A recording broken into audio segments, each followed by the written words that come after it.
ចាសួស្តីបងប្អូនទាំងអស់គ្នាថ្ងៃនេះអ្នកគ្រូបង្ហាញពីការអានមេរៀននៅក្នុងសៀវភៅពុម្ពនិងសៀវភៅជំនួយភាសាខ្មែរថ្នាក់ទី1មេរៀនទី10ជញ្ជាក់ថផ្សំស្រៈការស្គាល់តួអក្សរអក្សរថ1 2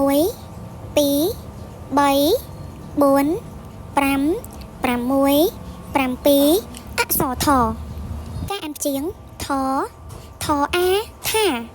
ថអេថេថអីថៃថអឺថថអឺថថអូថថអូថ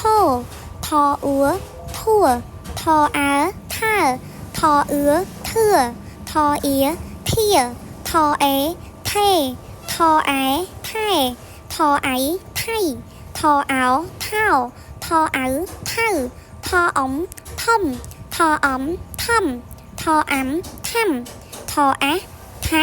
ថអូថោថអេថេថអថការអានពាក្យថអាថាណៅអ៊ីនីនឹងយើនីថានីការអានល្បះចៅធោដូខោការអានល្បះខោចៅថៃកើខំខោចៅថៃចៅថៃជាខោចៅថៃដេខោចៅថៃដូខោការបំពេញតួអក្សរដើម្បីបង្កើតរូបភាពពាក្យខោពាក្យចៅថៃពាក្យដេ